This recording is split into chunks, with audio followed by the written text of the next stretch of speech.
1 2 1 2.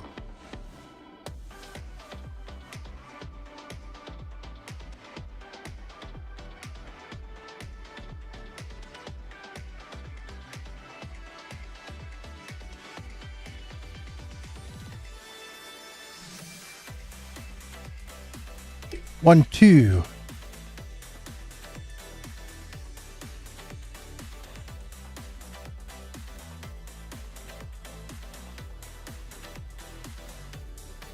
Good to see you all here. Good to see you back here, Paul, James, Deborah, Patty, Daddy Cool Crypto. What is your take on Lucifer? Well, this is a Q&A, so this is the right place to ask a question. So good timing, right place, right time. Welcome, everybody. We were going to do a study tonight on the handbags of the gods and the fruit of the tree of life. These are two inseparable topics. And I decided that what I'd do is spend just a little bit more time on it. And the reason for that is this video is probably going to get a lot of attention, like a real lot. It might be, it will be my most popular video ever. And the reason for that is that I solved an archaeological mystery before I knew there was any mystery to be solved. There are these emblems that we see carved into stone of different gods, of different pantheons all around the world. And they all feature this handbag, literally like a woman's fashion handbag. And looks like something you would buy on a high street, right? And everybody has all these different ideas about what's in the bag. In fact, you can find memes if you just search, what's in the handbags of the gods. You'll find people who have created memes and basically asking that question: what's in the bag? Well, the bag, I mean, we've already talked about it, so I don't have any problem talking about it here a little bit. But next week we're going to do a whole study and cover a lot of background, so there's some context. I think the reason that I continue to find things that others haven't is because everybody has ignored Yeshua. Everybody's ignored Jesus. There's lots of people that are very interested in the things that I'm talking about. There's lots of people with YouTube channels that have, hundreds of thousands, even close to 2 million subscribers. But they all ignore Jesus. They all ignore Yeshua. And Yeshua is the key. Once you understand who Yeshua is in the Anunnaki pantheon, once you understand that Yeshua is Enki Ea and Yahweh is Enlil Nunamnir, everything starts to click together. And things like the handbags of the gods become very, very elementary. And you start to see clearly, it's just, wait, these are what they're talking about here in Genesis and in the book of Revelation in the very last pages. The handbags of the gods contain the fruits from their gardens. They contain the fruit of the tree of life. They contain the fruit of the knowledge of good and evil, the fruit that gives one awareness, consciousness. And these are not mushrooms, but mushrooms do have some of those similar effects. But these are fruit. And I don't want to cover everything I'm going to cover next week, but we're talking about a real literal garden. First of all, we're talking about real literal physical people, right? Real literal physical people. Not humans, but people. They're not our ancestors. They are our creators, though. Another species that made us. And we use names that we find in, derivatives of the Sumerian texts and things that Sitchin has talked about. And we don't need to kind of reinvent the wheel. People kind of know what we're talking about when we talk about an Anunnaki. And we can look at images of the Anunnaki throughout different regions of the world and how they're carved into stone. And they're stylistically different, but you can tell once you've seen enough of them that they're all the same people. So, the handbags of the gods contain the fruit of the tree of life. they use it for themselves. It's medicine for themselves. It regrows your telomeres extremely quickly. It can bring you back from death, literal death. It was most likely what brought Lazarus back from the dead. Very, very powerful, and also very, very secretive. And so the gods would carry the Anunnaki. And when we're talking about the gods, generally we're talking about the royal family. So they have a pantheon, or not really a pantheon, but they have a council, the Elohim, of 12. And this family it's a royal family, and Yeshua talks about being a king, right? And we see the ideas of royalty all through the biblical text, not just in the Old Testament, but also in the book of Revelation. Everything is about the kingdom. Yeshua talks about the gospel of the kingdom, the good news of the kingdom. So we're talking about a literal kingdom with a literal king and queen. We're talking about a royal family. And when we start to think about these things in real practical terms like that, it really helps us get a grasp on what's really going on. It's unfortunate. Almost everybody else out there, I think that's why my followers are growing, is this is actually a real thing. People want to turn it into all kinds of interesting things. Like they want to turn it into a metaphor so that they can turn that metaphor into any particular fancy that they have. One of those things, I didn't position my lights. That's a bit better. People think that we're not really physical, that reality is just an illusion. They think everything's just based on frequencies. There's certainly a lot of that going on, right? Numbers and frequencies all come together, and we see the correlation of all of these things. But we're physical entities, and this species, and obviously other species that are in the universe, because it's not just them and us, they want the physical reality. This is where stuff happens. This is where you can build things. This is where you can assemble other physical blocks of, stone, and construct something that will last for a long, long time, that bears your mark. There's nothing like the physical realm. And that's where our biological immortality resides. It resides here in the physical realm, right? So when the Lord says, you shall not die, you shall not perish, decay, but have everlasting life, the Christian generally wants to go, no, it's talking about, it's like spiritual things, like when we're in heaven. But that's not what it says, though. And it's, the only reason people turn things into metaphor, well, I think there's two reasons. There's two reasons, main reasons, I guess. There's probably maybe more. Why people turn things into metaphor is, one, they don't want to accept what's plainly written in the text. Or two, they don't understand what's plainly written in the text, and they want to come up with some idea they have. I'm not interested in my ideas. Well, a lot of people say to me, so have you read this guy? Have you seen the videos this guy's making? I don't watch anything. I'm not interested. Why? It's not because I'm arrogant and like, oh, you think, no. No, that's not it at all. I'm not even interested in my ideas, right? Your ideas, your opinions, not really worth a whole lot. Now, I will speculate from time to time, and I will talk about speculating. But what's more important is to investigate and to research and to discover. Discovery is more important than anything else, because that's the process of sorting and sifting until you can finally distill what is actual reality, what is real. What is real? Right? So these aren't, we're going to talk about my new website here in a second. So this is not Anderson's ideas. This is not Anderson's opinions.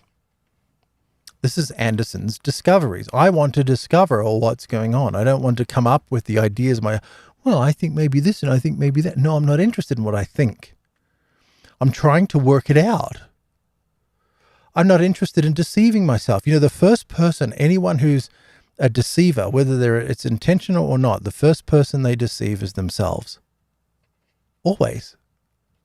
You see people out there, they absolutely believe through and through the nonsense they're talking about. Of course they do. They made it up and they believe it.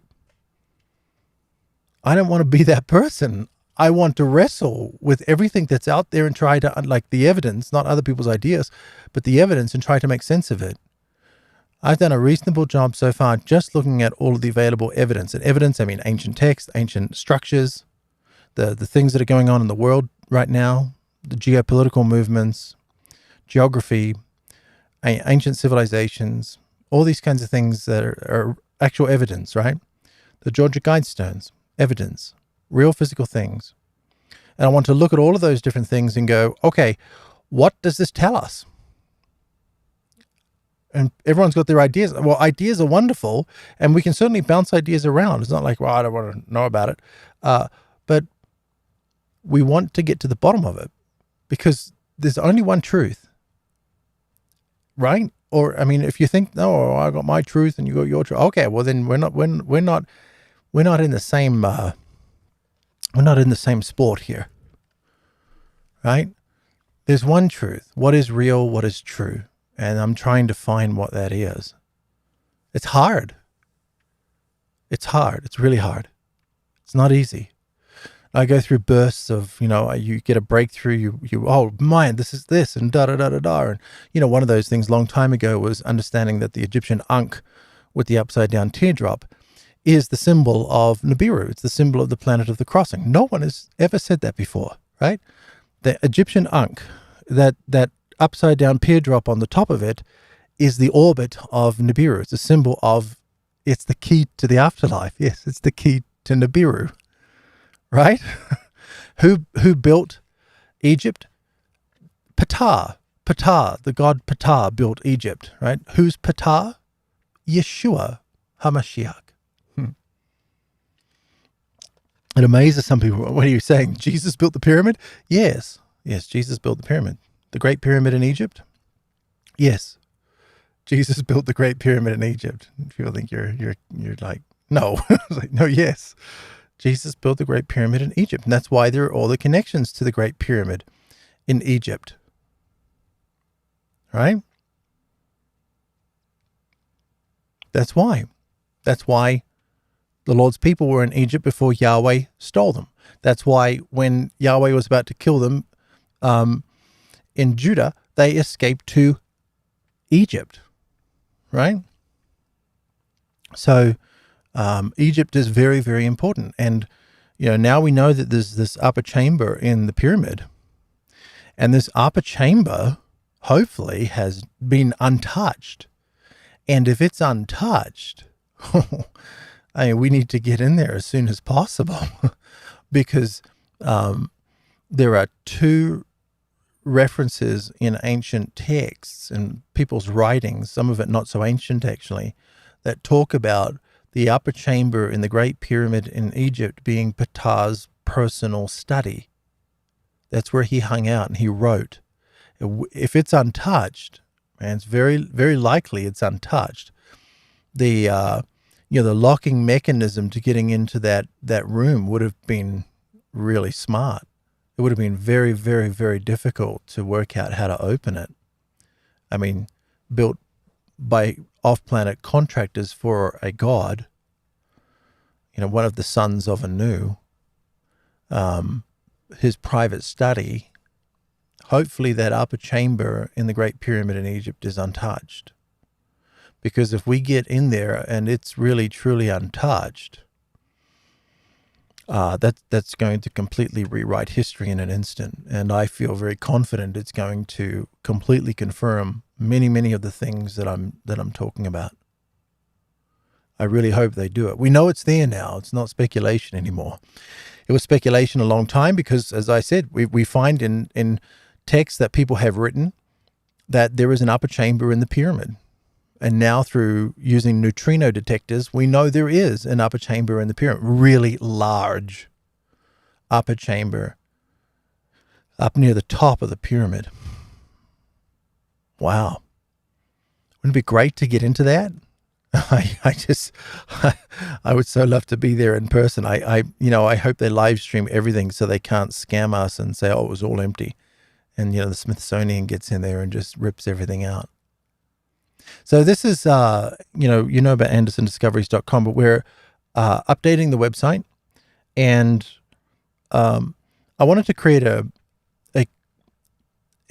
intuitive menu system, and so I was looking at some plugins. I use WordPress for the website, and there's just nothing out there that can do what I want to do. So I'm going to do something a little bit different, and the front page is going to be the menu.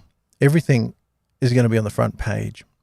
So right now I've just added 3 of these videos here, but all of the videos are going to appear here, and we'll put the latest video, here as well. We'll put a section here where we've got the live stream. People can come and see it live, and that way, we're going to radically expand this website so that there's a whole lot more content there for you, and all the videos are accessible, and they're all kind of linked thematically. So if you're watching one, it will say, you should also watch these other 2 or 3 or whatever.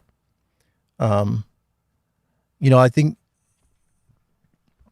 after doing that study the other night, who is Yahweh? That's the one there in the middle there. This is a really big deal.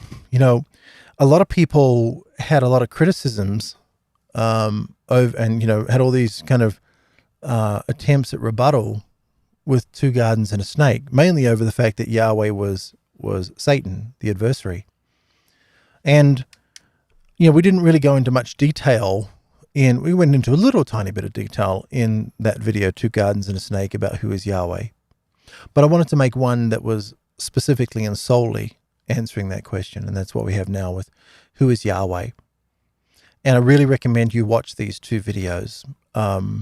Super, super important. They go hand in hand, because you will, some people go watching 2 gardens and a snake. It really depends on your biblical literacy already.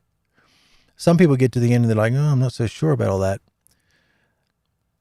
I haven't had, as far as I'm aware, I haven't had one single individual, which has blown my mind, come back with any response, like negative response to who is Yahweh. I think we just slam dunked that one.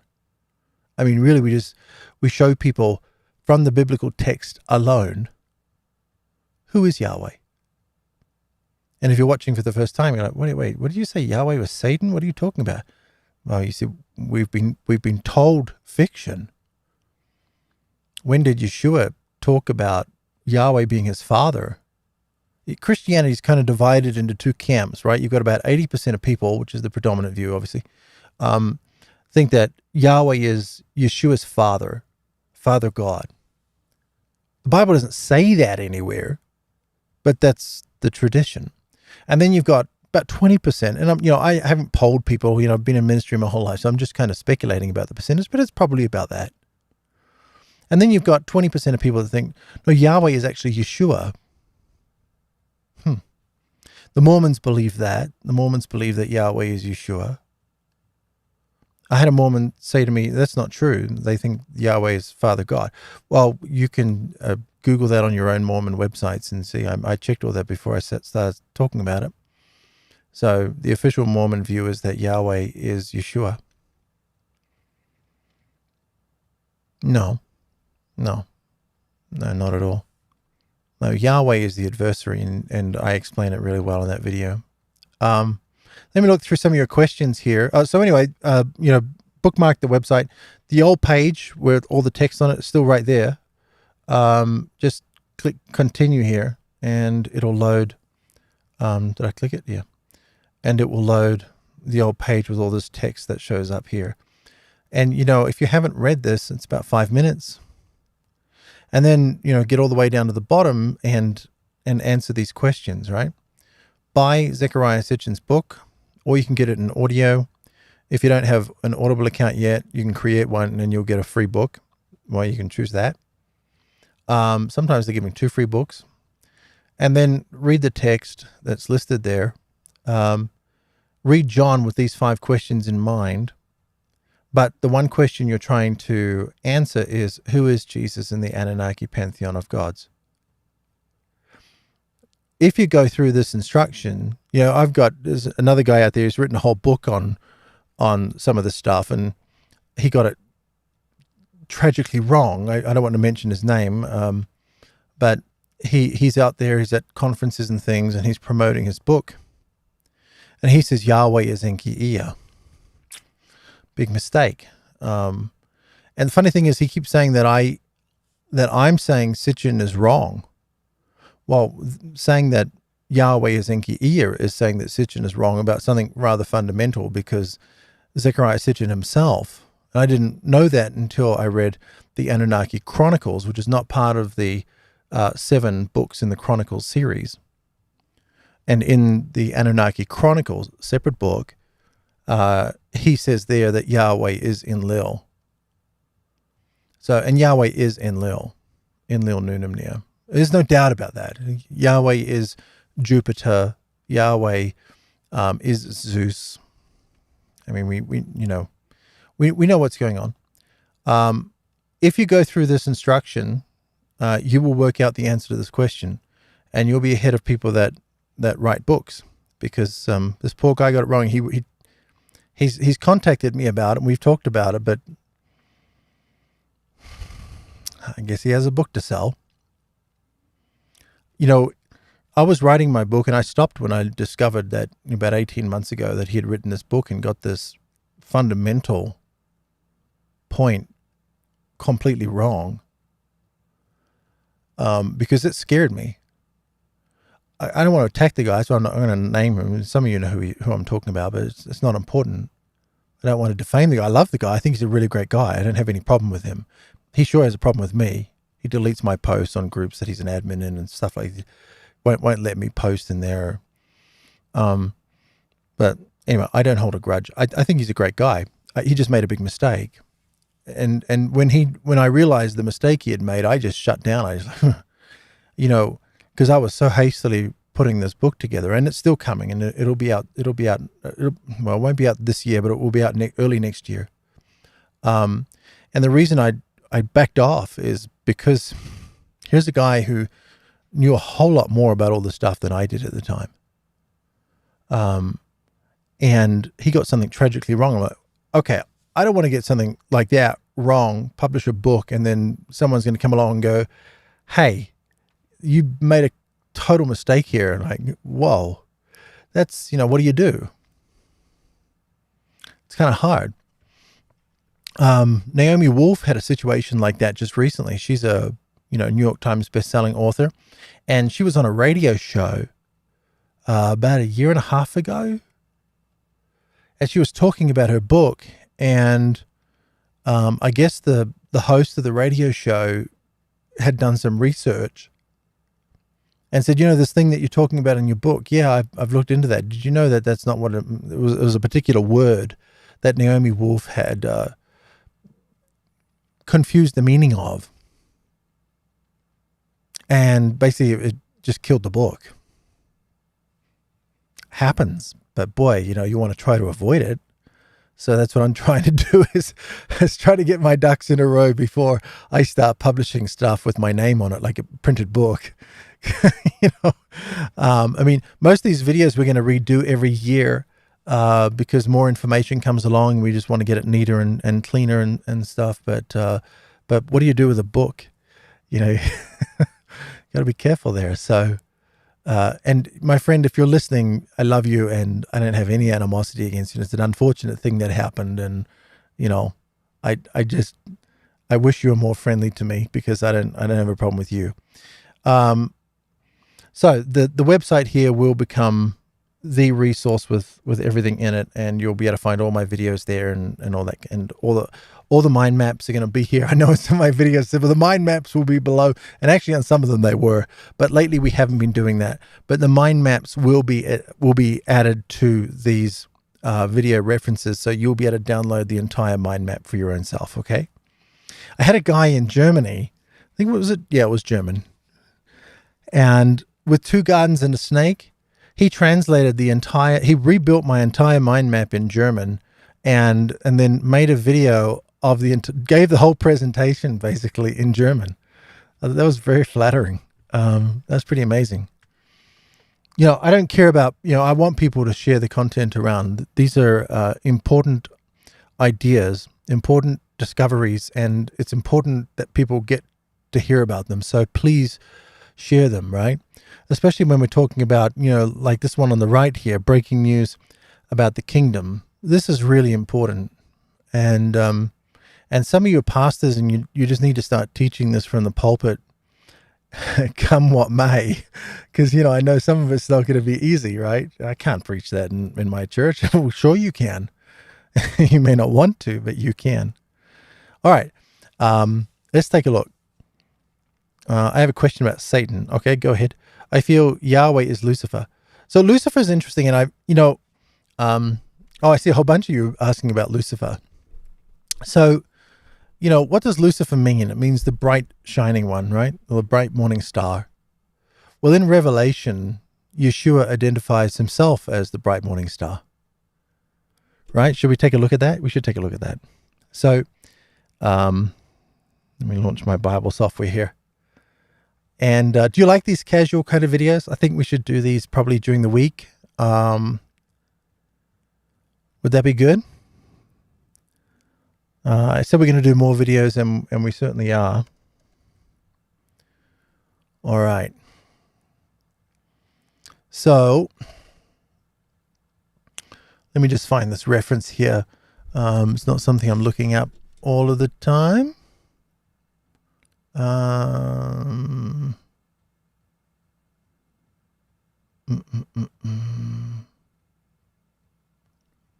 Where is it?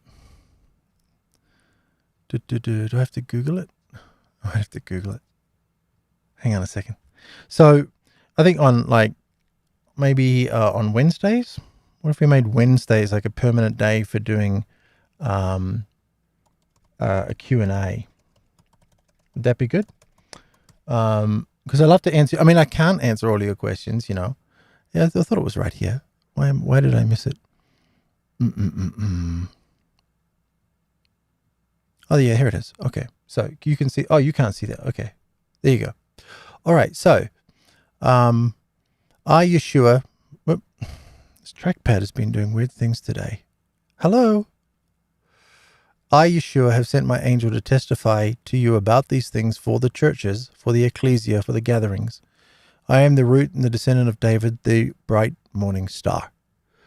The bright morning star. Huh. So Yeshua identifies himself as the bright morning star. Interesting. And then there are other times where Satan, Yahweh, is calling himself the bright morning star. That's interesting, isn't it? Well, let's take a look at something else. What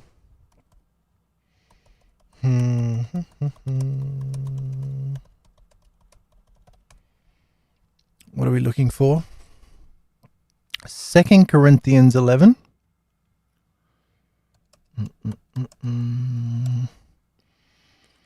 And here, are we at 2 Corinthians? Yep.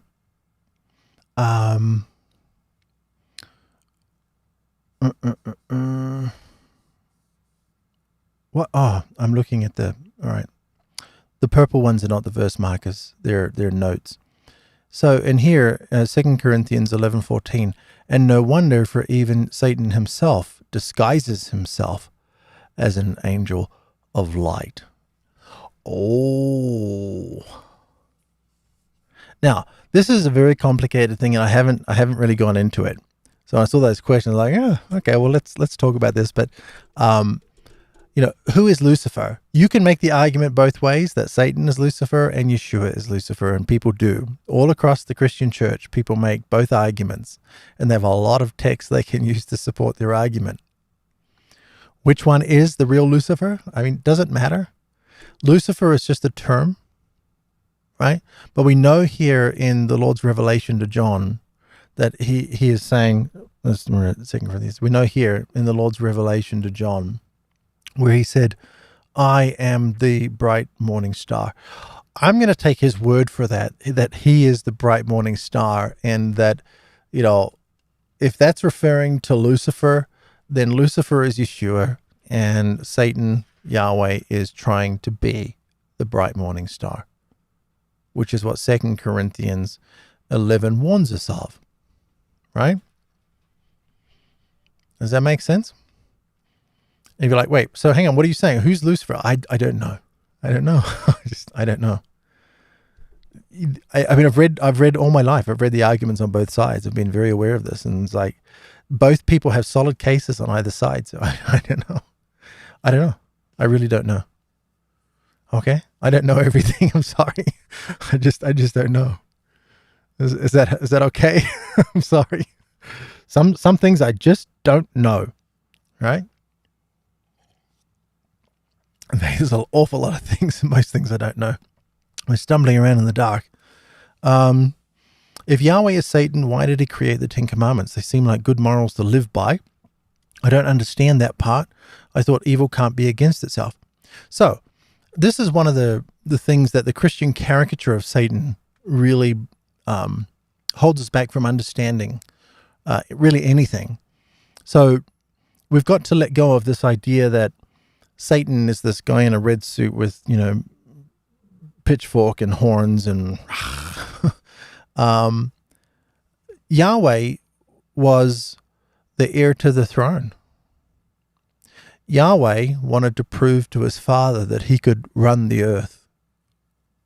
Yahweh gained his position of preeminence over Yeshua because of the legal system. So there's a very strange part of the Anunnaki law, and it states that if you already have an heir, if you have a firstborn son, but then you go and sleep with your sister, and now you have a half brother to your existing son, but because you have reproduced with your direct family lineage, which is common, and they did it many times, that new son, because of the legal code, now takes the firstborn position. And this is why we have all the conflict between Yahweh and Yeshua being the firstborn in the ancient text.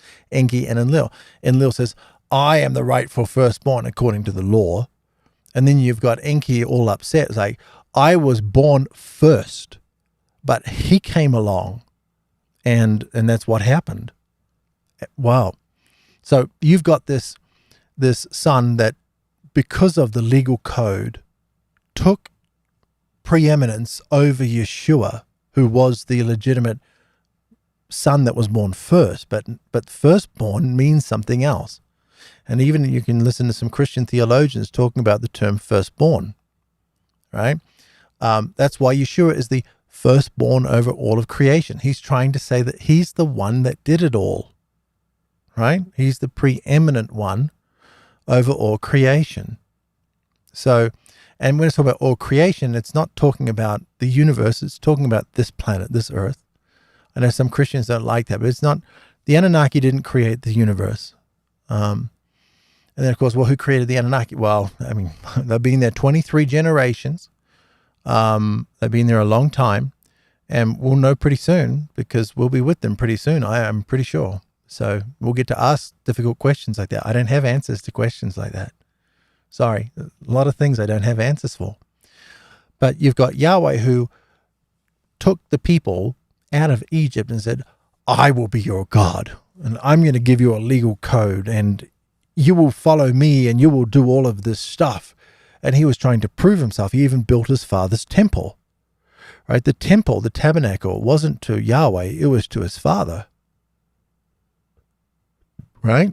Yeshua said, I must be in my father's house. He got pissed off with what Yahweh had done to his house and at least people and money transactions, because this is supposed to be my father's house. That's why in the new temple, which again is supposed to be to Yahweh and Yeshua's father, that Yahweh is going to stand in that temple and declare himself God.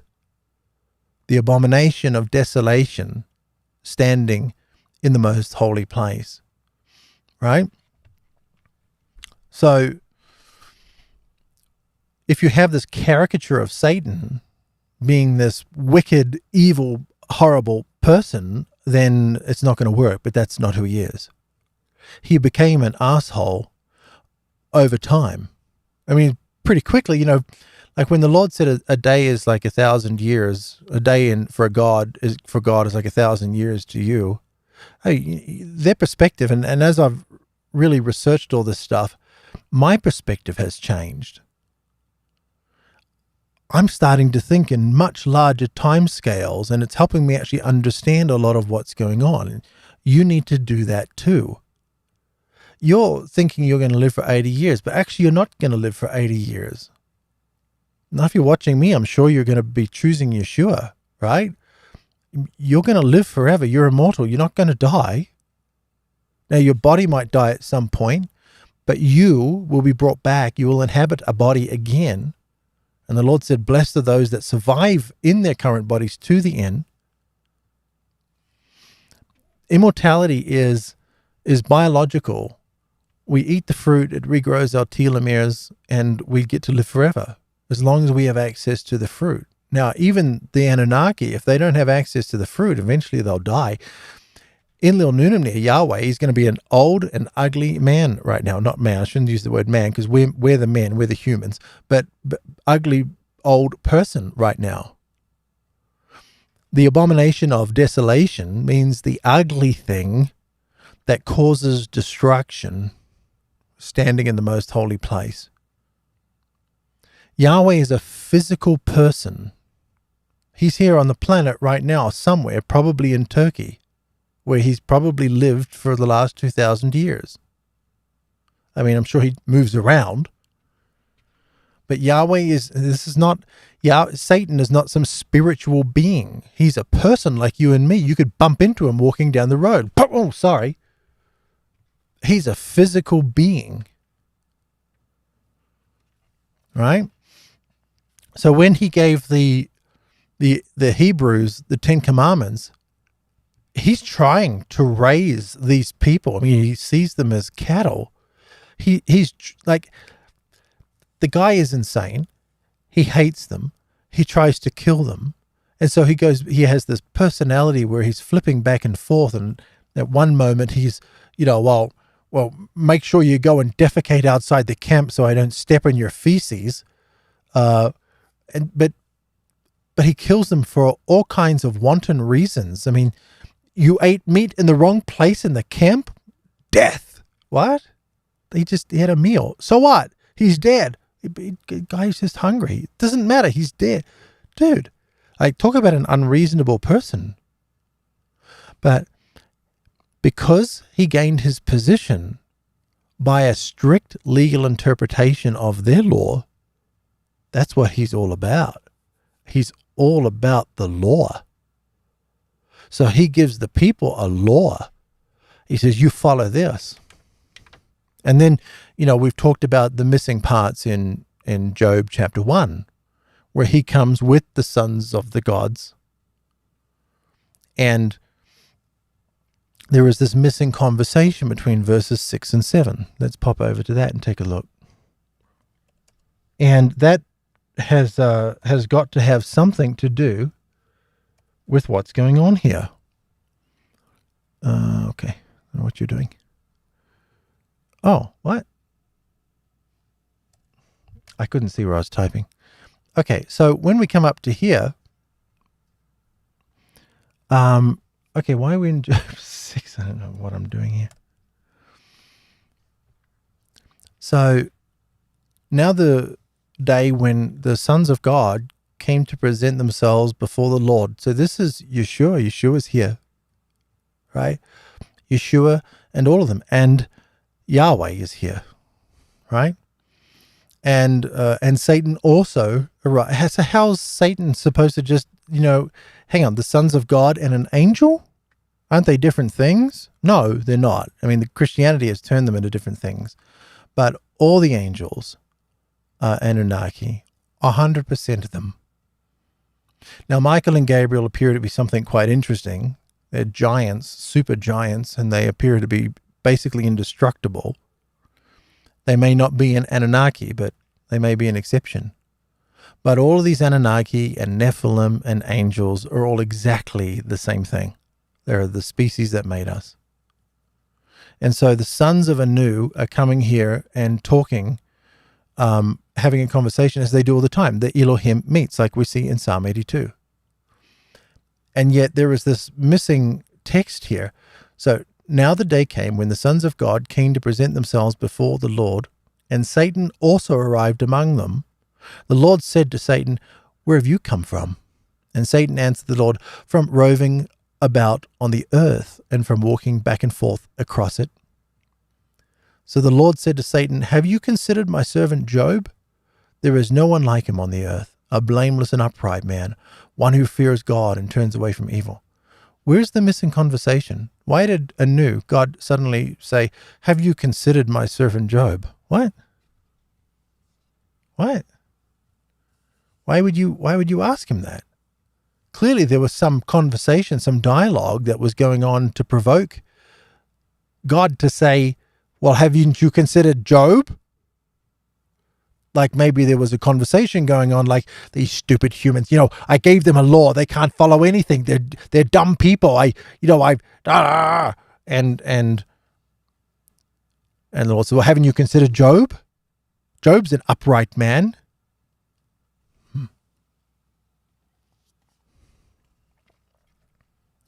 So there's something going on there. And I think that's a big part. If we had that text, it would give us a lot more detail on why Yeshua actually came. I'm so far behind in all of your comments. I can see them on the screen down here. And then I see them. So I'm kind of churning my way through them. So let's just tie that one up. So Yahweh is a person like you.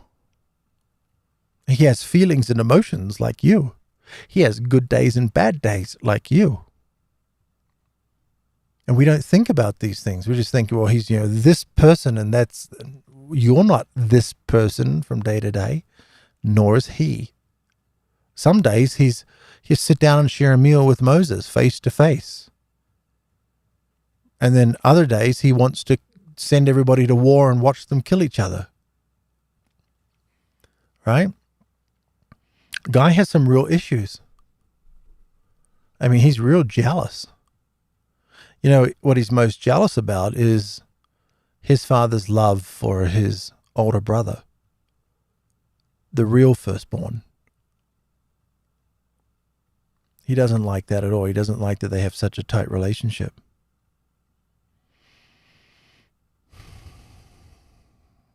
All right. What is hell? I always thought it was life on earth. It can sure seem that way. One thing I know about this place of eternal damnation is that the text tells us plainly in the Lord's revelation to John that it was created not for us. It says it was created for the devil and his angels. Created for Enlil, Nunamnir and his family. Now, the people that willfully choose to follow him, Enlil, they're going to go there with him. But it's their choice. It's their choice. Give me a second. I need to turn my heater up, so I'll be back in about 1 second.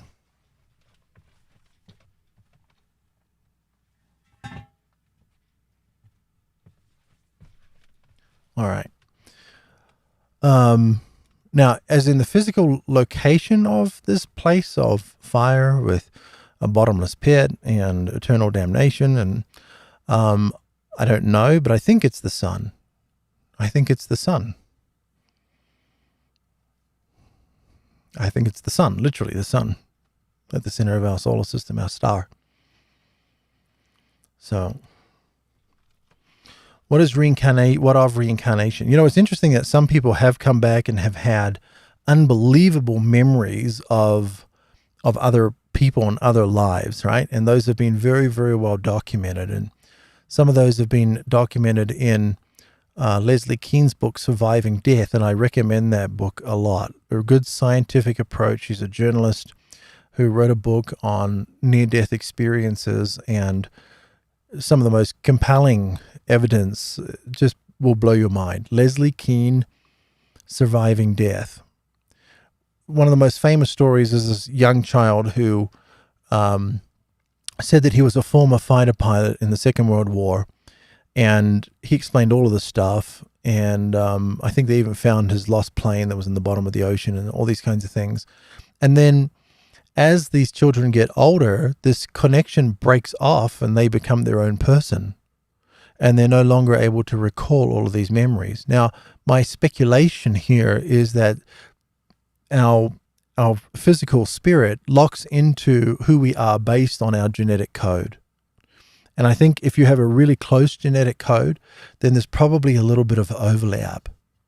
We see this in twins, right? I have identical twin sisters, and identical twins kind of know what each other is doing a lot of the time. Not in every single case, but a lot of the time. There's been some that are just like super freaky. And I think that does Leslie Kean touch on that in her book? No, I think that's a different book, but I think that's what's going on there. And then as the person matures and develops, the brain, which is a biological antenna, right? The brain thinks, but it's not, none of your memories are stored in your brain. Now, I've studied the brain at length, not like a neurologist, but I've read a lot of books about it. I read a lot of scientists on all kinds of fields and disciplines, but we have been studying the brain for a long time. It's the most studied organ in the entire body by far. So, and yet at the same time, probably one of the least understood organs as well. But one thing we know about the brain, now you can go and listen to TED Talks because I've watched them, where you've got a neurologist talking about memory traces in the brain. And that's baffling. There are no memory traces in the brain. And this is not Israel Anderson's opinion. This is the opinion of the world's most published neurologist. It's very strange that you can find TED Talks with a couple of neurologists mentioning memory traces, because the current status of the science agrees that there are no memory traces in the brain. And if there are, well, no one's found them. And there are certain debilitating brain diseases, brain wasting diseases that atrophy the brain and shrink the brain to like encephalitis, which puts so much pressure on the brain and shrinks the cranial mass to such a degree that people end up with about 5% of the brain matter of a regular normal person. And yet they still have near full functionality.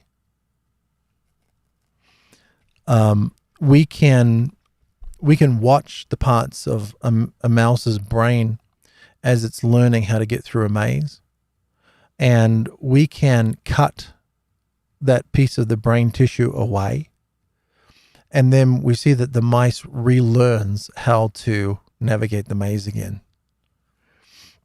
We found this in people that have had car accidents where they've had major portions of the brain removed. Parts for motor function, parts for memory recall, all kinds of different parts that we're familiar. The brain handles these different areas. The areas of the brain handles these different jobs. And yet they're able to, the brain is able to still perform these activities after a while. It relearns. Fascinating. And yet,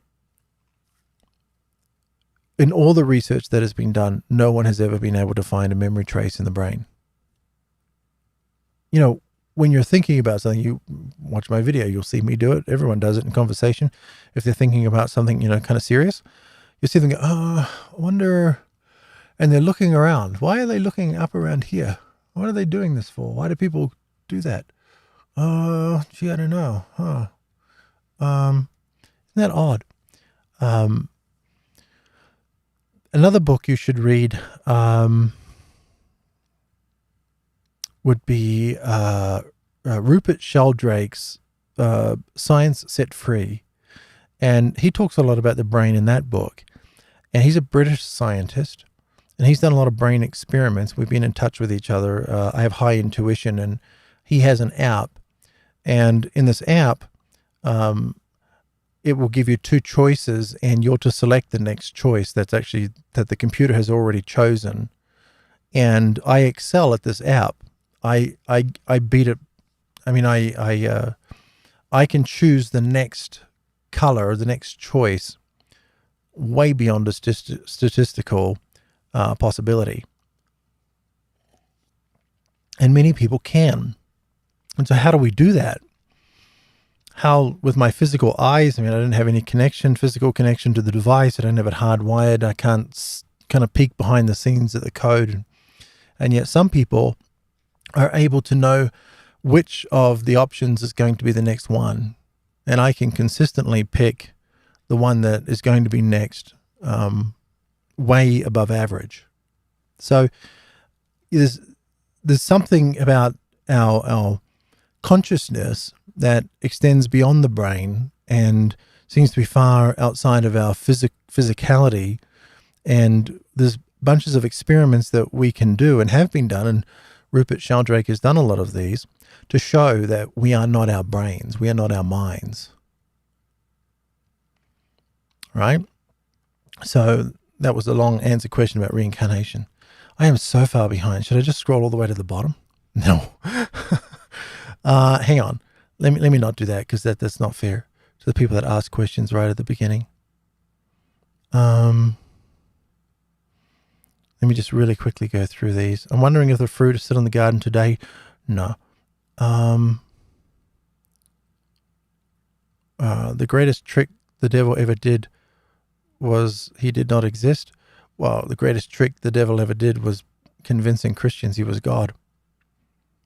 You can't get any better than that. How many Christians think Yahweh is God? I mean, all of them. That's what Christianity is. It's a cult of Yahwehism. I mean, a lot of Christians that are just, there's a big difference. You can see it in people where someone is just a lover of Yeshua. They may say Jesus, fine. Or someone who is just really crazy about Christianity. I have no interest in Christianity. It's like being excited about a map. If Christianity is supposed to be this map, this tool, this help to point to God, why would you get excited about the map? I mean, you're supposed to be going somewhere. You're supposed to be pointing in some direction. You're supposed to be looking. The map is supposed to help you go somewhere.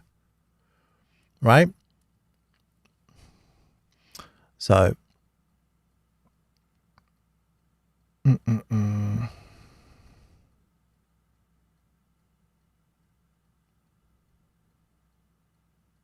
wonder if the fruit of life contains DMT. I don't know, but I'm not opposed to DMT. So,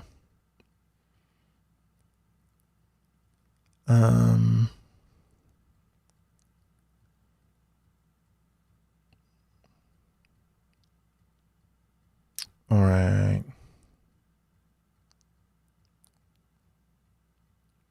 Someone talking about pyramids on the moon. Mars is going to be the thing. I've talked before, I don't think they're going to let Elon Musk land on Mars. They may allow him to send rockets there, and they may even allow him to put a lunar lander there, but I guarantee you they'll be telling him exactly where you're going to land that damn thing. And it's going to be somewhere where it's not a total giveaway. Like, that structure that looks like a face on Mars? Why haven't we landed a rover right next to that? Oh, you don't want to do that. There are pyramidal structures on Mars. Why haven't we landed the rover right next to those? I mean, it's kind of a giveaway. Like, you think about it, it's like, well, wait, these are these really interesting things on Mars, and we're sending rovers up there to roam around the desert. Why didn't you go to where these items are that are really peculiar? No, we don't do that. Not at all.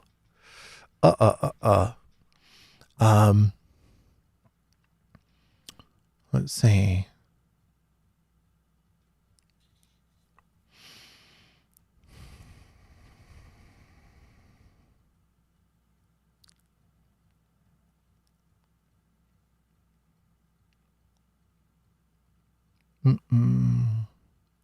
Sorry for the silence. I'm looking through all of your questions here. Or actually, I'm not finding very many questions right now, just comments, which is fine. Greetings from Ireland. Man, I love Ireland. Never been there. I was about to go there. Please talk about the mystery of Lucifer. All right. Well, we did that already, so that's good.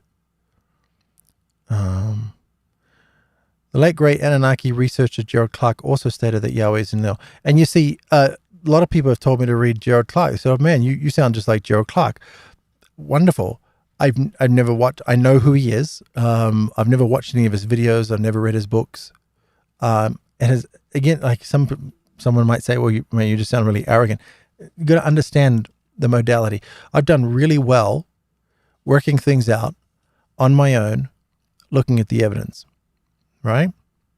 And now we have a team of people that are also following the same modality of research that I am.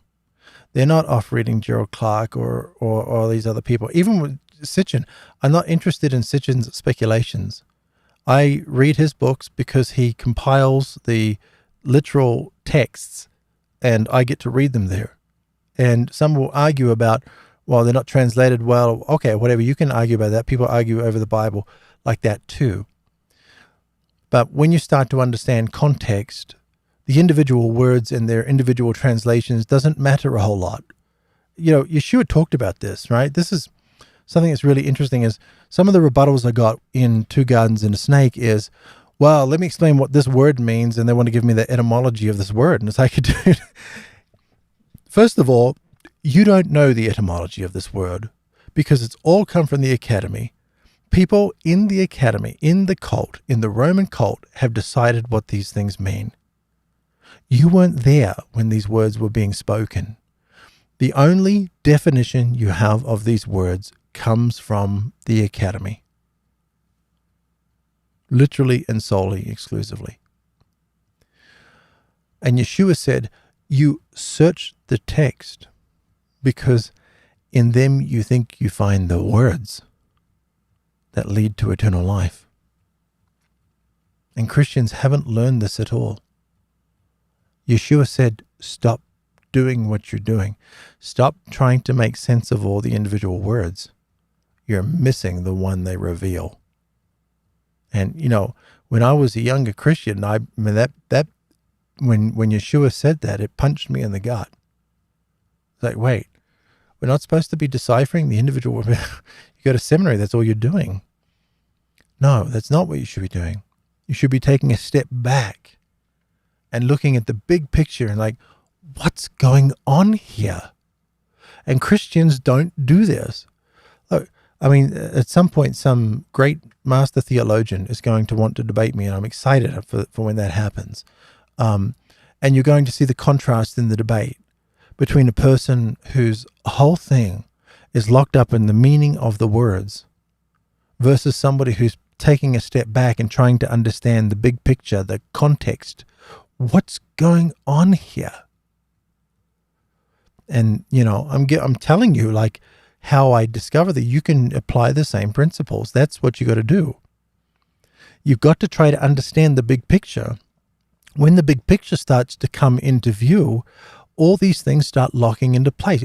Oh, if that is what happened, that makes sense of that now. Oh my God, and now that makes sense of that, and that makes sense of that, and that, and that, and that, and that, and that. And all of a sudden, a contextual breakthrough starts to fit all of the pieces that used to be disparate and have to have all these ridiculous and absurd arguments to make them all work. Well, hang on, why does Yeshua say Yahweh, the Father of the Jews, the God of the Jews, is the devil in John 8:44? Hey, that can't be right.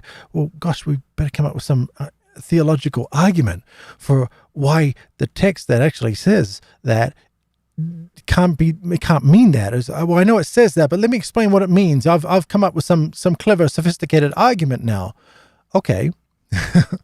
Or maybe Yeshua was just speaking plainly, and that's what he meant, that Yahweh is the devil. That's what it says in John 8:44. But Rome has indoctrinated us into believing that Yahweh is God, the God of this world, but not the God, not the Father of Yeshua, not the one we're going to stand before at Judgment Day. So, you know, pull back. Whenever you're reading something, even in the text, you know, you want to ask every question you possibly can about what you're reading, But the answers are going to start to come in for a lot of those things when you start to read the chapter before and after. Right? When the disciples and Yeshua were going into Jerusalem to celebrate a feast, and they were passing through Samaria, and the Samaritans didn't want them to give them any room. They said, no, just keep going, keep going. Why did they do that? I mean, you got to understand these things. And like, the more you read the Bible, don't just get a certain portion that is really, a favorite to you. And I have my favorites. I love the book of John. I read the book of John all the time. But make sure you're looking at all of it, because it's the big picture that's going to start to make sense of the smaller things that you couldn't find answers for before. Right? I'm telling you, this is how I was able to do all of this.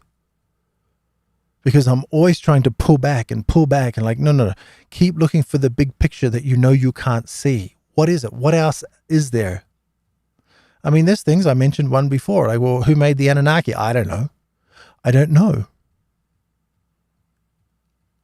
Right? And that's something I do want to know, of course, but we don't have any resource that tells us anything about that right now. So I'm just going to keep looking at everything else. And, eventually what might happen is I'm going to connect some dots and go, oh, wait, this starts to answer this other thing now. Yeah? I mean, there's a quote on let's go over to here. So there's a quote on israelanderson.com, down the bottom here, by Einstein, right? There will come a point in everyone's life where only intuition can make the leap ahead without ever knowing precisely how. One can never know why, but one must accept intuition as a fact. Einstein was an intuit.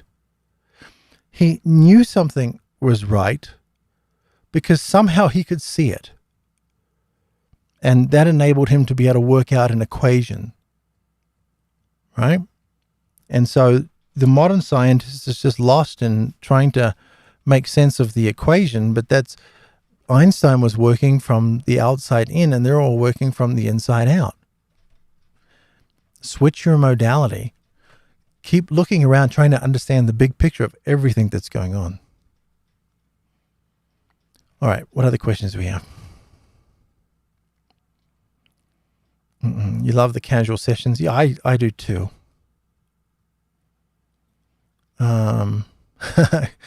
Daddy Cool Crypto asks, do you have any thoughts on why the Vatican has the largest telescope in the world, allegedly, called Lucifer of all things, and what they are looking for?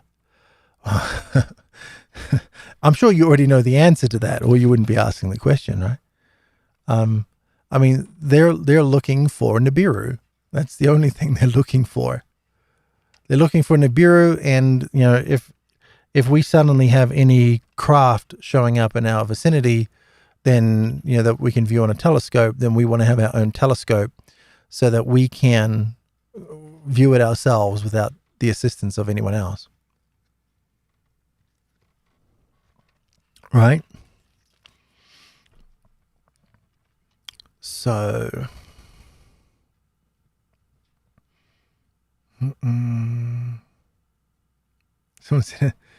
someone here mentioning Soros in connection with Yahweh. Is it possible Yahweh is occupying Soros's body? Yeah, it's possible. It's more likely that he's just working for Yahweh. He's definitely working for Yahweh. There's no doubt about that.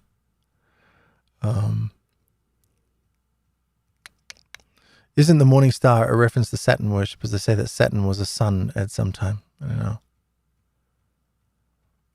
But Saturn and Kronos is the real father of Yeshua and Yahweh.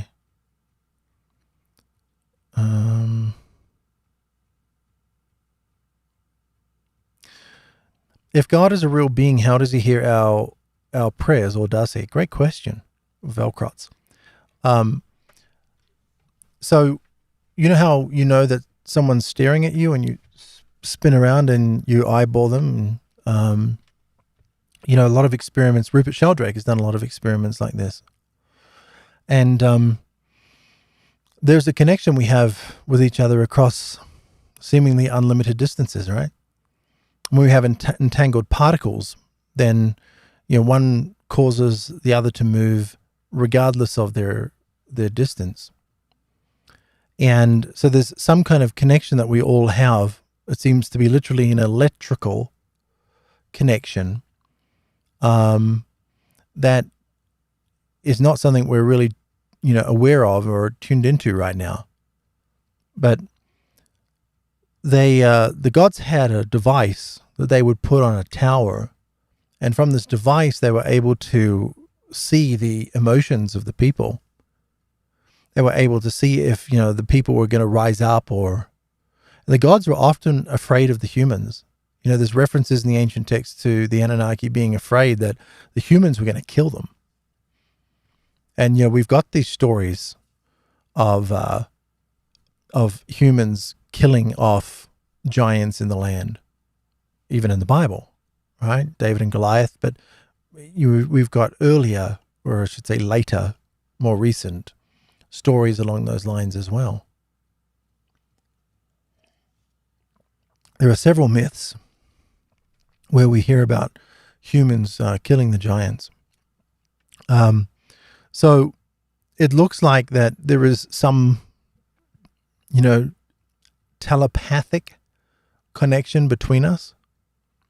I think a lot of that has to do with, like, I'm still putting this study together. We won't do it for about a year, on the Holy Spirit. You know, I mean, I've studied the Holy Spirit all my life, and, you know, if you're a Christian out there, it's like, don't send me, you know, John MacArthur Jr.'s explanation of the Holy Spirit. I mean, I've read it all. I understand. I'm not satisfied with anybody's accounting of the Holy Spirit. I think it's something different that's going on. So, and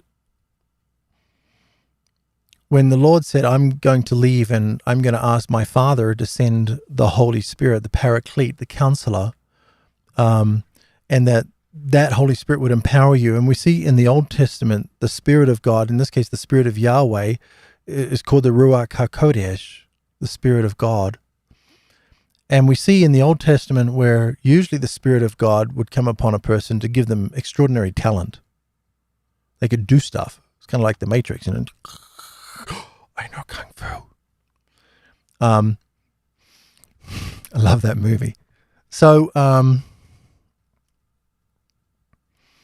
I think there is some connection that we have all with each other.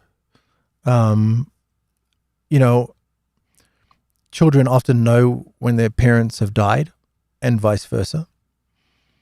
Twins often know when their twin has died, and vice versa. So there is some connection that we have that is difficult to understand and explain, but we know is there. And I think that that's what it's, you know, when some of the disciples were walking with Yeshua and they said, well, we saw these other people casting out demons in your name. Should we call down fire from heaven to destroy them? And Yeshua said, you don't know whose spirit you are of. That was what Yahweh was doing, right? And by the way, when we see the beast in Revelation and he's able to call down fire in front of men, like Yahweh called down fire, that's his modus operandi right there, right? It's one of his signatures. Yahweh calls down fire. He's Lord of the air. So, so you've got Yeshua saying, you know, you don't know whose spirit you are of. So I think the Holy Spirit is some kind of a communication conduit as well. Remember what Yeshua said, that this Holy Spirit would remind you of everything I have said and taught you. Oh. So it seems to be like an internet connection of sorts, right? And you see, have you ever heard anyone talking about the Holy Spirit like that? Probably not. And that's the problem. It's like, I don't know what the Holy Spirit is. I know I'm a lot closer now than I was 10 years ago, but oh boy, it's really, I've asked the Lord to show me. I really have. I really have. He's shown me other things, but he's not being too too overwhelming in explanation of the Holy Spirit just yet. Someone said the trick is knowing you don't know. Yeah, that's good. There's always a bigger picture you're unaware of, and to be at least aware of that is very powerful. So Jesus and Yahweh are like Cain and Abel. Good. That's a good observation. Curious on women. Do you believe in a divine feminine? Well, I mean, all the gods are married. They all have wives. So, I mean, they're just a royal family, right? So when you talk about like divine, what do you mean divine? Are you trying to infer this Christian idea of God again? Because that's not what reality is. There is no Christian idea of God. These are people. They run a kingdom. Yeshua came and told us the good news of that kingdom, and invited us to become a part of that kingdom, right? So, and although, I repeat Arthur C. Clarke's words often, where he said that any sufficiently advanced technology appears to be magic, and a lot of stuff that is, we list as spiritual, it's just that we don't understand it. If I popped up 300 years ago with an iPhone that somehow had an internet connection and could work, they would have burned me at the stake. They would have called me a witch or a wizard. Because it's like, well, that's magic. Yeah, well, and there's a lot of things that, happen, like healing. I've laid hands on people and healed them. Now, Christian might say, well, you mean the Lord healed them through? However the mechanism works, that's happened. And, well, how do you explain that? I've healed people that flat out didn't think I was going to do anything to them. I remember this one, me and Mike Budge, this is a long time ago. We were in Parramatta, which is a major city of Sydney. And we were walking through the mall, and I saw these two Mormons, and they had parked their bikes, leant their bikes up against these picnic benches. And I thought, it was Mormons. Let's go talk to them. And I was kind of annoying when I was younger. And so I'd walk up to these Mormons and let's have a conversation with the Mormons. And one of the things I would do is I would ask a question, like, do you have any sickness in your body at all? And this one guy goes, I just twisted my ankle on the weekend, and boy, it's really hurting. It's hard to ride the bike. And okay, well, that's interesting. Do you mind if I lay hands on your foot and heal you? And remember, the Lord never said to pray for people. He said to heal them, right? So, and so for some of you, it's like, listening to me tell stories like this, you're going to be scratching your head now going, wait, what? You're healing people? Like, whoa, this is like totally different. Everything else you're talking about. It's like, enlarge your mind a little. There's so much we don't understand, but there's also so much capability that is built into us, and somehow we have access to these abilities and capabilities, and we shouldn't deny these things. We should investigate them and research them. And we're going to have a conference in South Dakota, and it's still about 3 months away, so it'll be in the middle of the summer, or in the early summer, middle of summer. And we're waiting for Starlink to let us know that they are going to service the address. So we've put the order in, but we're still waiting for them to ship the package. So we're not going to set a date for the conference until then. So at the conference, we'll be laying hands on people. I'll be laying hands on people and healing people. And you'll see people get healed. People always get healed. So I get on the ground on my hands and knees, and I wrap my hands around this guy's foot, and I ask the Lord to heal him. It's very quick. It's very brief. It's not some waxy prayer. And so I stood up and said, "So how's that?" And he goes, "Oh my gosh, that's so much better.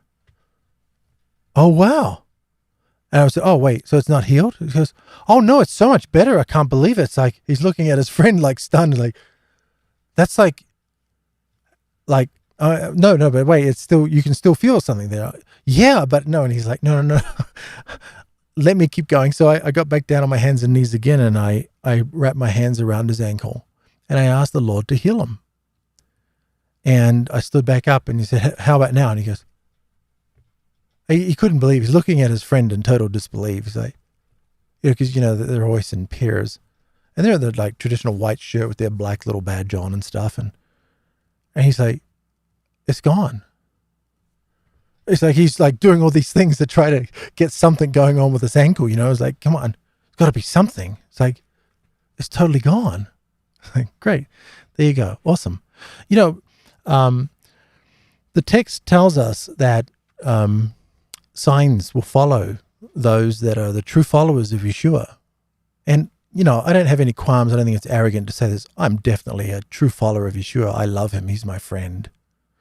And when I ask him to do me a favor and heal another fellow human being, it almost always happens. And so praise his name.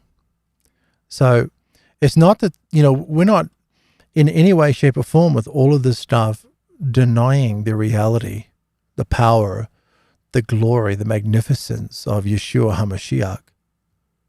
It's just that Rome has created a fairy tale and distorted everything. And I'm trying to, shove all of that away and just say, can we just like research all of this from scratch all over again and work out like what's going on here? I've been healed. I had a sore back all my life. I lifted this little tiny race car that was in a little Kmart that I was working when I was younger, and I lifted it and I hurt my back, and I was getting therapy on my back. And so I was on a ministry team at Randwick Baptist Church in Sydney, another city of Sydney, and in Australia. And I was on the ministry team. And so we'd be ministering, healing people all night long. And then as we're tying up, we would all start healing each other. And so people would come up to me and say, Israel, you need prayer for anything? I said, yeah, my back. It's the same thing every single night. It's just like, yeah, pray for my back. And this went on for a long, long time. Always had people asking him, pray for my back. And we would have these late night, Thursday night meetings at Randwick Baptist Church. And nothing like an American Baptist. There's no connection to the denominations at all. Just same name, but completely different entities. And there was one night where I did the same thing, and then it was a couple of days later, I was like, haven't had any pain in my back the last couple of days. That's really interesting, actually. And it was bad. Like, it was really bad. And never had a problem ever since. And you say, oh, well, I don't know, you clicked your back. Sure, maybe that's what it was. And then maybe there's something that occurred that we don't quite understand, where, the constant faith, the constant assertion and reassertion that I know you can do something here. I know it. That led to finally, great. Sometimes there's a real lesson in patience. So Anu and Ninersag's son Enki was purer blood than his half-brother Enlil. That's correct. One mother was the queen and the other was a concubine. I think it was a sister. Just tell me dogs go to heaven and I'll be happy. Oh, did your dog pass? I'm sorry about that. I don't know. I can't answer that question.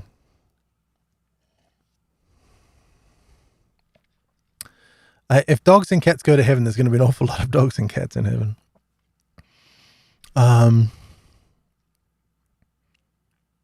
Is Yahweh manifested in several people? I think so, possibly. I think if, we're able to today to beam thoughts into your head and, who are we? So what can they do? They have capabilities way, way beyond ours. And I'm 40 minutes behind all this. Let me Hmm.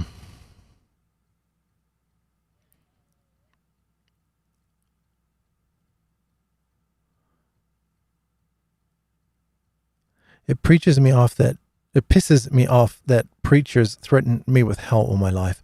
You know, I mean, I don't know why you would ever need to threaten anybody with hell. You sure just preach the good news of the kingdom. Like, hey guys, we're all going to get out of this. It's all okay. Just follow me. That's it. Everything's going to be cool. There's going to be a lot of calamity before it all winds out, but in the end, it's all going to be fine, right? That was Yeshua's message. And missionaries have been going into the mission field and finding unreached people groups and talking to them about Christianity. Why? That's not what Yeshua said to do. He said, when the gospel of the kingdom, the good news of the kingdom was preached to every creature, then the end would come. That's what I think we're doing here, and why I'm so passionate about all of this, and why I want you to share all of this with people. Because let me read something that I posted earlier on Facebook, and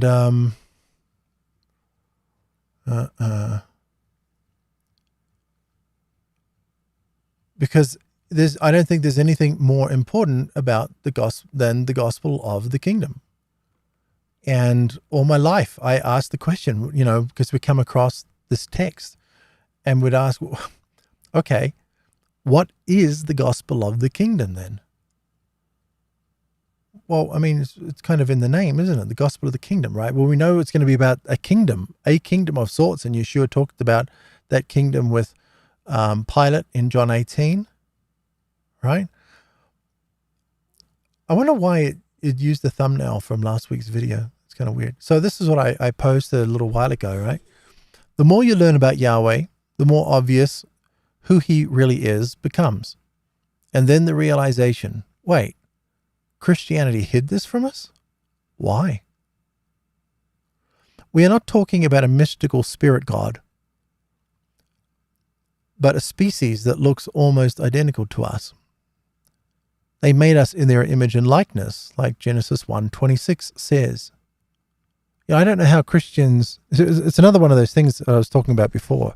You got to turn everything into a metaphor so you can then turn the metaphor into whatever you want it to be. Right?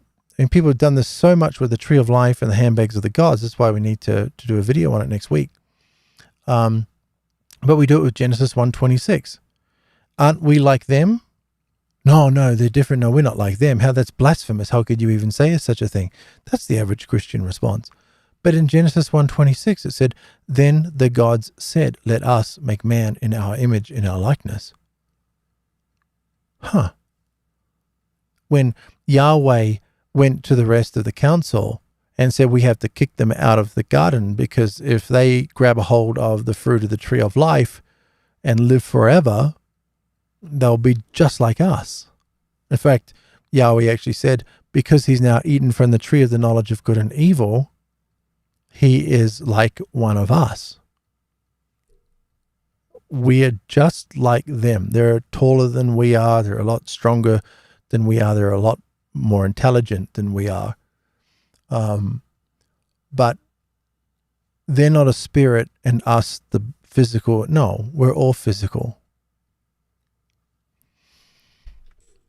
I'll continue here. So this is what I wrote this afternoon.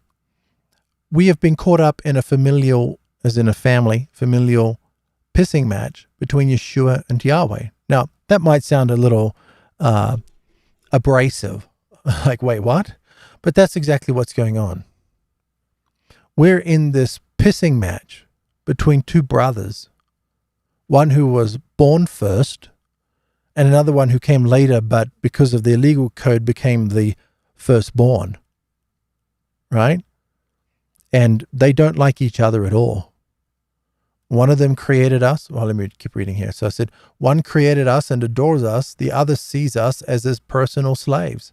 Now, what is Yahweh using humans to do right now? To build a military empire, an army, to try to stop his brother's entry very soon to reclaim his rightful possession and set us free. Right? Now we are heading for a showdown. Yahweh is using his apostles like Bill Gates and George Soros to kill us off before Yeshua has time to come rescue us and put them down for good. Don't get the shot. Don't be an idiot. You don't take experimental therapies. You're not a guinea pig. They're not paying you $25,000 to be an experiment. Don't do it. End of story. Under no circumstances. It's not going to help you in any way, shape, or form. It's only going to hurt you. Things are going to get rough. Billions are going to die, and the text says so. But rest assured that Yeshua will come, will stop Yahweh, will bring us all back, and will give us the opportunity to be biologically immortal with him. And all you have to do is choose Yeshua over everything else, because he has already chosen you. That's the good news of the kingdom.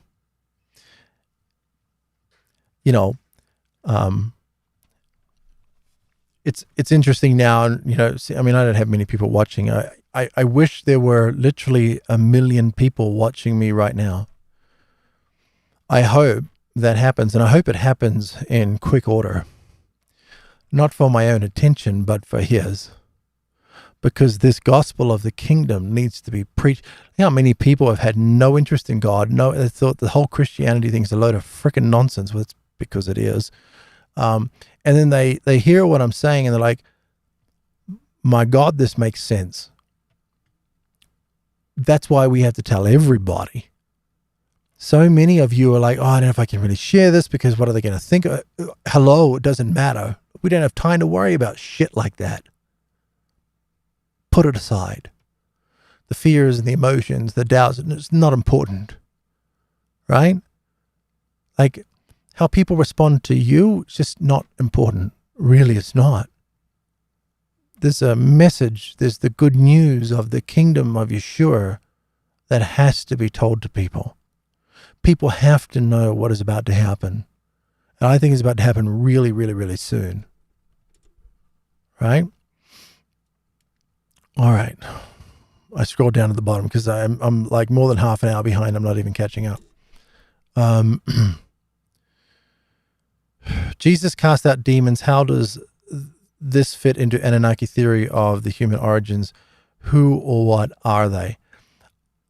Again, they have a level of sophistication. If they're able to build a species from scratch, like we're able to program a computer, they're able to write code, DNA, and produce an organism to do what they want.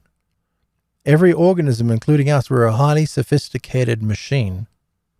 I mean, it blows my mind that people think that we arose through abiogenesis, like things coming together, and then that evolved over millions of years into what we are as sentient, rational beings today, at least some of us anyway.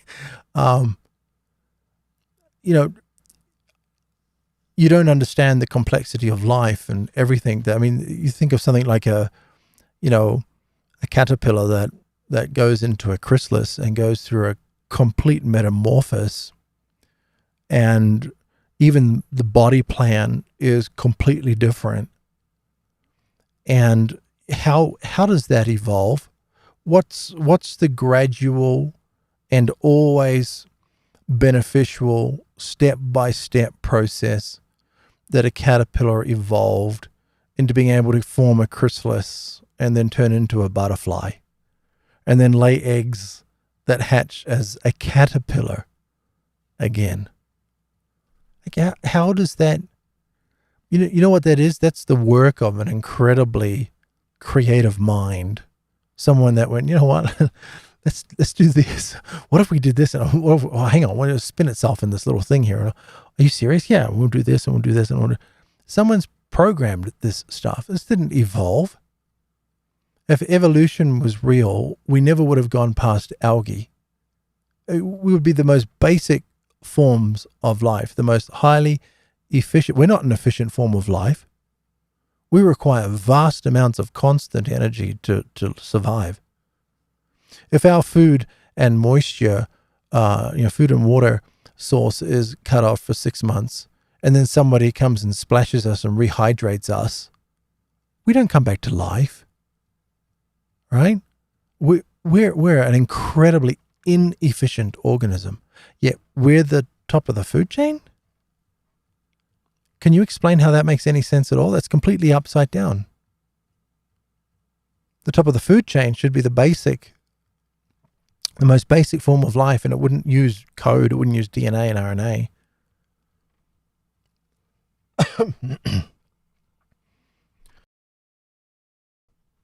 Right? I mean, intelligent design has been ridiculed as being just a religious idea of, basically being creationism, wrapped up in a different blanket. No. I mean, you can see that the complexity of life. I mean, just, I'm a constant learner, and I love human physiology, and I know a lot about the human body. And yet, I watch YouTube videos of scientists and researchers and talking about some aspect of something they're working on, and it's just like, blows your freaking mind. There's so much to learn. Nobody knows it all. It's just the complexity that's out there is unbelievable. But what happens is the scientist focuses on one tiny little aspect of what he works on, he or she, and then they find all these arguments for how I could possibly make this thing happen, completely oblivious to the 99.9999999% of the problem that's left to resolve. Like, everything just works. Right? So we didn't evolve. We were created.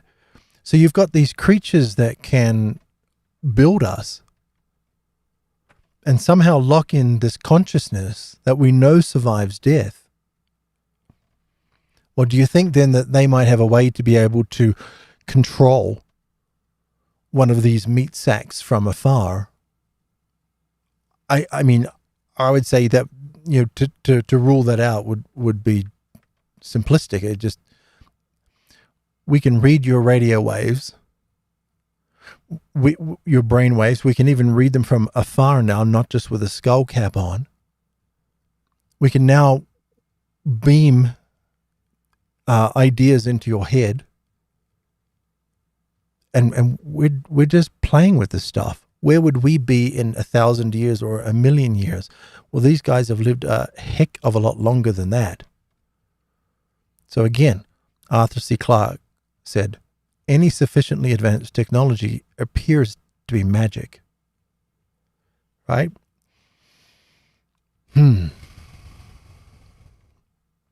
So I think that they can. I think they do have this authority, that they do have this ability to control another flesh suit. Right? Because we're not this. This is just the thing that we occupy. Right? We're this spatial awareness that exists outside of ourselves. When you're trying to access a memory, you don't go, oh, let's see what's in here, huh? No, we're looking out here instead. Right? I mean, there's clues here. Are the other religions speaking the same message? Well, I mean, there's an awful amount of crossover, that's for sure, especially with, Buddhism and Hinduism.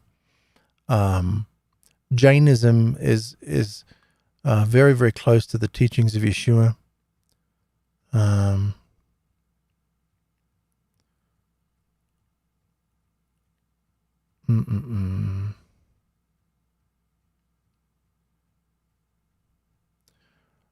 Brett says, I've read that the concept of hell is made up by Christianity. I mean, I don't, when you've got such good news that we're literally going to be rescued by a superior species that is going to put their own selves on the line. Some of them might well die, right? You say, oh, I thought they can't die. Oh, they can die. You can blow them to smithereens. What, are you going to go put all the little pieces back together? Or you say, well, you could resurrect. Oh, maybe, yeah, sure. Maybe you can do that. These people are going to come and risk their lives and fight a war against us, right? Or against Yahweh's armies, the armies of the world. You know, when all of this happens, when the UFO alien invasion occurs, and it's not going to be what they tell you, it's going to be Yeshua, and you're in the military, get out, unless you want to find yourself fighting against God. Not a position I'd want to put myself in. Although it's probably very likely that, you know, Yeshua's response will be the same to you in the military fighting against him as to the Roman soldier nailing huge nails through his wrists. Father, forgive them. They don't know what they're doing. Amy says we are energy. Yeah, our who we are is some form of an energy field that occupies the flesh. But here is where all the fun is. Here is where you get to meet another person in another flesh suit and have intercourse with them, and you get to go and collect some trees and saw them and build a structure, or they had other tools. They could move rock like it was weightless and form it and build things. And, you know, this is where all the cool stuff happens, is with the physical body in the physical 3-dimensional realm. You know, you don't want to be just stuck in the energy realm. They don't want to be.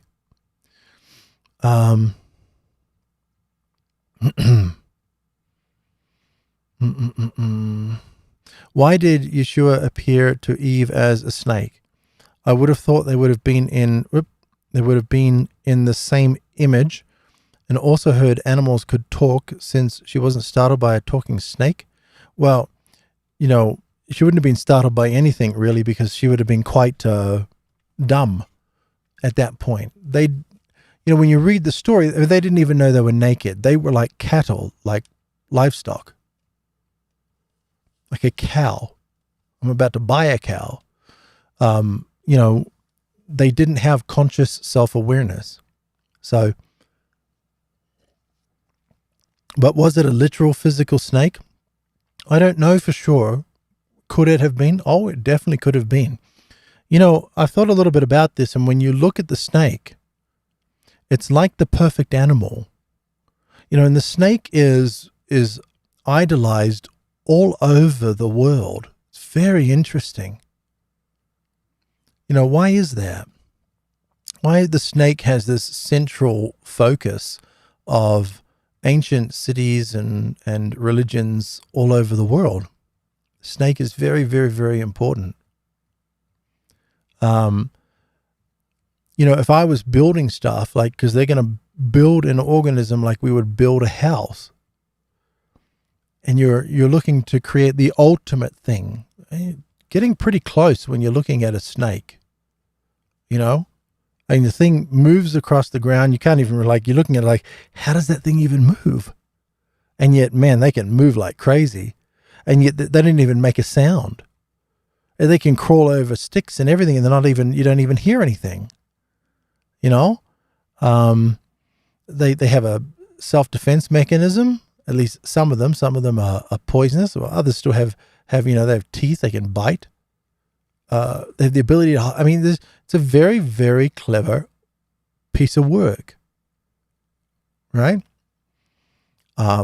So whether the snake in the garden is a literal snake, or because Yahweh wrote Torah, whether he is trying to cast an aspersion on his brother by calling him a snake, I mean, either way works. Doesn't really matter. It's definitely an interesting question. Do you believe Admiral Byrd's stories about Antarctic, and what do you think they are hiding there? Could this be connected to the gods? Oh, I don't know if his story is true, but there's definitely stuff going on there. I mean, just most definitely. I think the whole global warming thing is because they honestly thought that the polar caps were going to melt. Not that that would be a big problem anyway. Sea levels would rise a tiny little. I mean, there's been no increase in sea level rise over the last 100 years. Now, if you've heard different, then you've heard a falsehood, right? You can go and look at the official charts and see for yourself. Don't listen to people on TV, giving you propaganda. Sea levels, we're coming out of an interglacial period, right? The temperatures are naturally getting warmer, and they're going to continue to get warmer because we're coming out of an interglacial. So, and things always have spikes in temperature, just like they did in the late 1930s. 1939, 1938, 39, 40 were some of the hottest years on record. So, I think that they're concerned about the continent actually melting. And then, well, what would be there? Well, might be a big problem.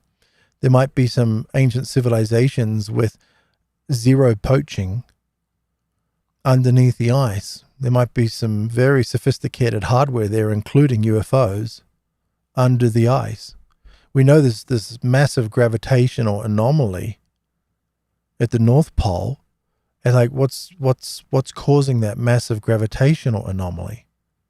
We don't know, right? We can't get under the ice, but our equipment's getting better and better. So I think that's what they're more afraid of.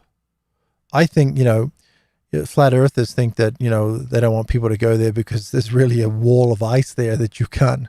The earth is not flat. The earth is a sphere floating in space, just like all the other planetary bodies. But there's definitely things there they don't want us to know about. I mean, it's just, there definitely is. Someone says, what about Jehovah? Did you have any other question about that? What about Jehovah? Jehovah's just a mistranslation of Yahweh. And we don't even know how Yahweh was. We say Yahweh, and it may not be pronounced Yahweh. It's made up. Yahweh is made up of 4 Hebrew consonants, Yod, Hey, Va, Hey. And so Yahweh is a guess. And there are some people that think, oh, no, I know what it actually means, and it's good. You should be spent on whatever. It's not important enough to me. You spend your life on that. Jehovah really comes about from the King James Version because they mispronounce they pronounce the Y as a J. So Yahweh, Jehovah, and then it became Jehovah. All right, let's see.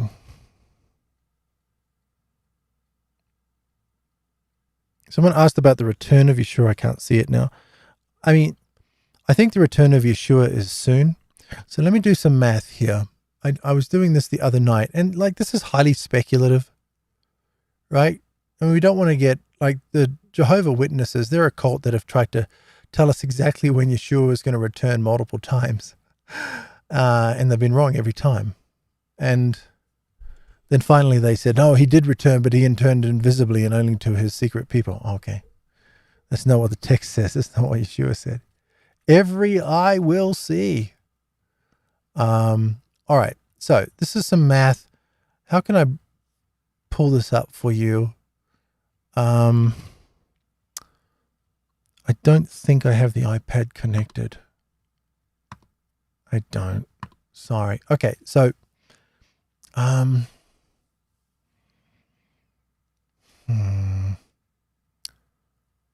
like to bring this text up onto the screen.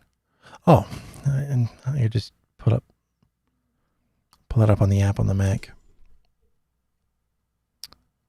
Let me just bring this note to the top by editing it.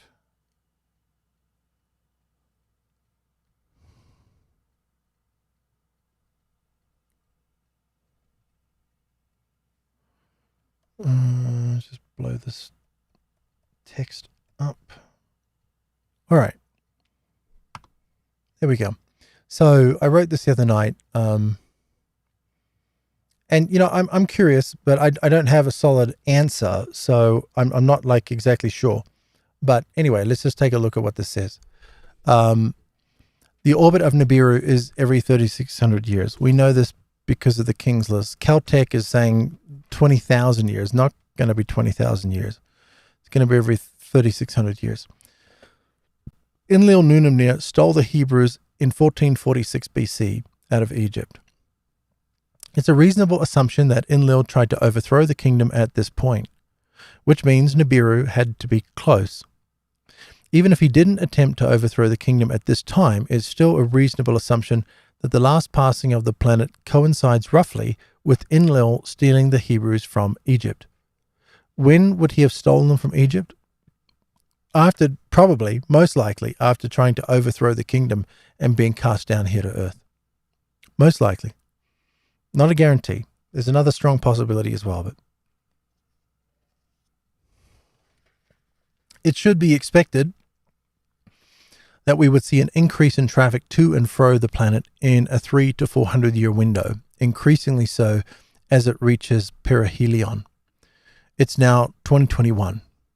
So 2021 plus 1446 equals 3,467 years. And so 3,600 years minus 3,467 years leaves 133 years. If this is even a little bit correct, it's time. They're not going to be, all of this drama is not going to take place when the planet is at perihelion, at its closest distance from the sun. It's going to start to happen a long, long time before that, right? Probably more than 100 years before that, because we're going to see it for a long time before it gets that close to the sun, right? It's going to get closer and closer and closer. And, you know, some amateur astronomers probably going to find the thing any day now. I think they probably know where it is. They've been launching satellites to map the sky like crazy. And infrared telescopes at that. I mean, you know, why do you launch an infrared telescope to map the sky? I guess, you know, there can be other reasons. You're looking for exoplanets around other stars, but most of the stuff in our outer solar system is cold. It doesn't have much of an infrared signature. You would want to launch an infrared satellite to map the sky in infrared if you're looking for something that has an infrared signature, like a planet, like Nibiru. So I would say that, you know, I'm not saying this is accurate, but I would say it's probably somewhat accurate. And I think that the return of Yeshua is probably extremely soon. I mean, I think this shot that's going around right now for this ridiculous cold, I think it's going to hurt an awful lot of people. I think this is the worst thing humanity has ever done. And a lot of people have already died. A lot of women have miscarried, which tells you something of its purpose. I think this shot is going to hurt a tremendous amount of people. It's going to sterilize, I don't know, a billion more. How many people are going to get the shot? And if you're all pro VAX on me, I can't do much about that, but sorry, this is not what you think it is. It's not going to protect you from any cold. It's got nothing to do with that. No, this thing's meant to hurt you. It's meant to depopulate our planet. And we'll see, we're already seeing it right now, but we're going to see it in tremendous fashion next cold and flu season and the one after, and in the fertility rate's going to just fall off a cliff. I mean, already they're gaslighting us, saying that fertility and sperm counts are just dropping off the planet. Well, you know, I've lived on a whole food diet. I don't take any pharmaceuticals. I'm sure my sperm count is just fine. So, but a lot of people, you know, I mean, I see what other people eat and the way they live their lives, and like they're on a dozen different pharmaceuticals by the age of 20, and like, dude. So I don't know, maybe their sperm, I don't know, but when they're saying that our sperm count is going to be really low, I mean, I I think they're saying that in advance because that's exactly what this shot's going to do. Right?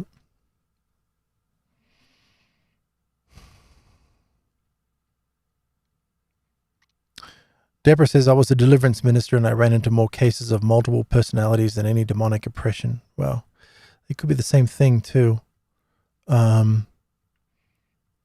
So lots of cool questions here.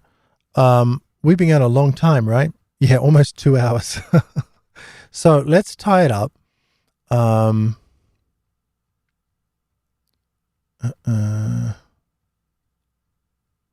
This is so, oh my gosh, it's just more and more and more and more. Flat Earth is a psychological operation controlled by the Academy to keep the masses stupid. Yeah, it's certainly an IQ test. I've never met an intelligent person that has, you know, a good IQ that believes in flat Earth. The Academy, it was the church that said the Earth is flat. The church is the Academy. You know, they're the ones, and now they ridicule their previous idea. Well, I mean, you get to a point where you can't maintain that kind of a lie anymore when you start, you know, launching satellites into the Earth and orbiting the Earth. And yeah, I mean, you can't orbit a flat Earth. So, oh, look at you all talking about flat Earth. It's very interesting, you know. It really is just very, very interesting that people, just the conspiracy that would be involved. I mean, just, you think Elon Musk, who, he must be really playing some game, huh? Elon Musk is launching satellites and launching Starlink. I tell you, if you believe in flat Earth, you are not allowed to sign up for Starlink. That is forbidden. Can't do it. All right, you are not permitted to use Starlink. It's hilarious. Yeah, it's an easy way to mock people, but it is a very, very peculiar belief. And of course, it really comes from a misinterpretation of the King James Bible that talks about, a flat plane, the four corners of the world, and the firmament. And they think the firmament is like this hard shell that's over the earth. The firmament is the atmosphere. The firmament is the protection from things coming into the planet. That's the firmament, this super dense atmosphere that we have, so that as these rocks and things come into our atmosphere, they get destroyed by the firmament. They get blocked by the firmament. They burn up in the atmosphere. So next week we're going to do this very important study, and I need your help in sharing this everywhere next week. This study is probably going to bring a lot of people to all of my videos and things. I think that the video is going to be rather definitive in explaining what the handbags of the gods are. And this has been one of the greatest mysteries out there amongst people for a long, long time. And so, I think this video will get 1 million views within a year. I think it'll be that popular. So would love all of your shares and pasting it wherever you can. It's going to be very interesting to see what happens after we release that video. So, but why does water level flat? But it doesn't. It doesn't do that. It doesn't do that. That's the thing called surface tension. When you look at a droplet of water, what shape is it? Is it flat? No. No, it's a little bubble. It's a little ball. So when water is suspended in the air in a little tiny part of it, is it flat? No, it's a sphere. It's a sphere. In a cup, it's flat. No, it's not. No. You need to go pour a cup of water and look a little bit closer at the edges of the cup of water. Water doesn't lie flat.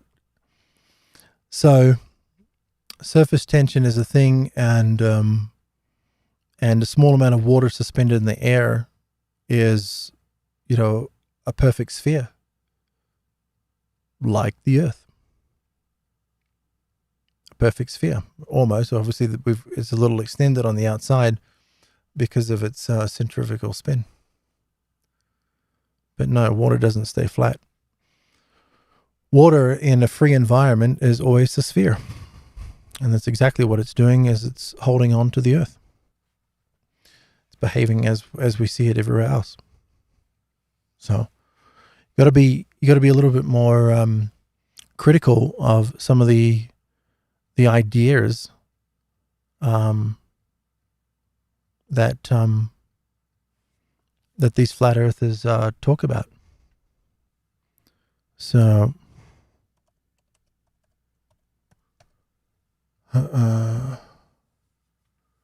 someone is here, Israel, I'm going to keep insisting about Revelation 12:7. Then war broke out in heaven. Michael and his angels fought against the dragon, and the dragon and his angels fought back, but the dragon was not strong enough to prevail. So there was no longer any place left in heaven for him and his angels. So the huge dragon, the ancient serpent, the one called the devil and Satan, who deceives the whole world, was thrown down to the earth, and the angels along with him. Then I heard a loud voice in heaven say, "What about it? Can you be quick?" And apparently this guy's insisting about something. Are you having trouble with the ancient serpent? Isn't that the story of Satan? Yep. The ancient dragon, the Leviathan. What about it, though?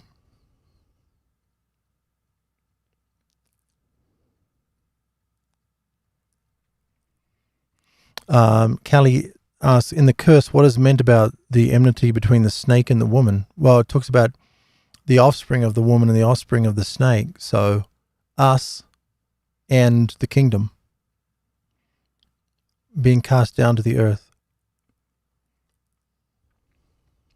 I'm not sure what you're asking. Can you ask a question?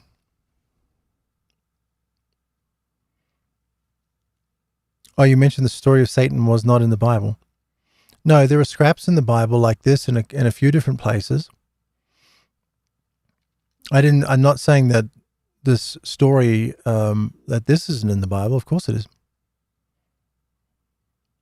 But what I've said in the past is that this idea that this second most powerful in the kingdom rose up and overthrew his father isn't in the text, and it's not here neither. Right? Where does that idea come from? It comes from Greek and Roman mythology. So, all right. So remember the website. I'm going to keep working on this. Oh, that's the other website. Let's click here.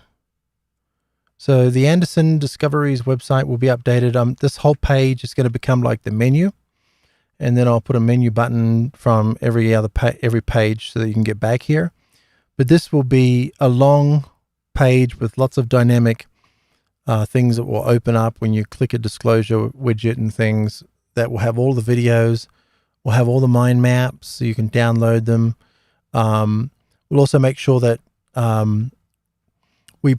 we'll provide functionality on a way that you can download the videos themselves and keep them.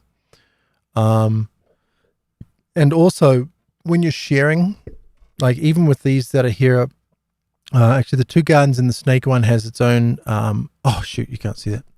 The Two Gardens in the Snake one has its own page right now, but these other ones don't. They're actually linking to over to YouTube, but I'm going to change that by the time I go to bed this evening.